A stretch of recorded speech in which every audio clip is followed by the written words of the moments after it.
सी English class page number 17 की Tenali Raman 21 number 21 दा तेनाली रमन है वारी मचा अमा लेत्रा अदुगी वारी मचा दो ngasi तौरसी वारी मचा सिगी ममिंग करीनो तेनाली रमन आई पारके ताओ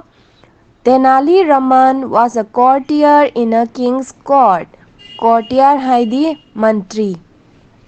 को कोर्टियर हाइदी करी मंत्री तेनाली रमन हाइबसे कनानो तेनाली रमन हाइबसे निंगथौगी केनो कोर्ट हाइदी अखोई निंगथौगी तौद्रने सीरियल लगा तौबदो निंगथौगी माई फंबम विचार तौफमदो कोर्ट हाइदी विचार तौफमगी केनो अमनेबा मंत्री अमनेबा को मथंगी परेंगसिमु पारागे one day the king got angry with Tenali Raman नोंमखक निंगथौदो Tenali रमनदा यामना सावरमियबा सावबसे करी कवी इंग्लिशदा एंग्री को Tenali रमनदा नोंमखक निंगथौदुना यामना सावरमी करीगी सावरिनो हाइदी मखादा वारीदा पारागे the king said निंगथौना हाइरमी I don't want to see your face don't come to my courtroom करी हाइरमिबा निंगथौना आई नंगी नसक्तो येंगनिंगदे I don't want to see your face हाइदी आई नंगी नसक्तो जेंगनिंगदे आईगी केनोगी विचार तौफम मफमसिगा नंग लाकनु हैना हाइरेबको don't come to my courtroom हाइदी विचार तौफमगी मागी रूमदो अदुगैदुगा नंग चंगकनु लाकनु हैना हाइरेबा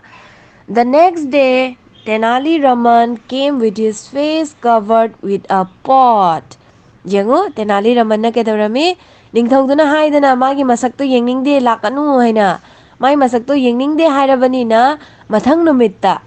Tenali Raman sina magi mamaiduga tu chafu amaka photo siga udra makokta chafu kupsanba amakakse asisini Tenali Raman se makokta chafu kupsalaga mamit ani gi mafam adagi manaton sor honbam siga hohallaga मासे निंगथौगी केनोदुगा court रूमदुगा कोनुंगदुगा चटलेबको he made 3 holes in the pot जगो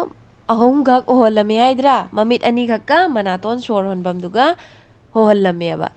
there were 2 holes for his eyes and 1 hole for his nose and mouth tu aina huji khaibaduni moisike ireise अहोबा अनि खकना ममित की अहोबा अमा खकना मनातोन अमसुंग मचिनगी On seeing Tenali Raman the king said Tenali Raman dodi uredana makokta kupsalla lakwaduga ubaduga ningthongduna kari hairi Why have you come again and why are you covering your face with the pot nang angkamu hanjana karigi laino dagi nang namaiduna karigino chapuduna kupsallido aina hangeba Tenali Raman replied Tenali Raman nupaduna kumami Your Majesty you said you didn't want to see my face Ningthau na haigibadudi aigi masak yengningde haidana haina haireba mathangi page ta hangdo The king laughed and said Ningthauduna no ga hairameba You are very intelligent Tenali Nang yamna singba nupa mani Tenali Tenali Raman smiled and said Tenali Raman nupaduna mo onkamu no oga hairameba Thank you your majesty haina thagatsari ningthau haina hairameba Number 22 se jengo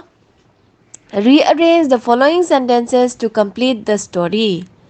Tenali Raman came to the king's court with his face covered. Siga sentence mari khak leidana sentence mari khak se akhoi karamana ahanbada ini karamana matungda ini aduido iraga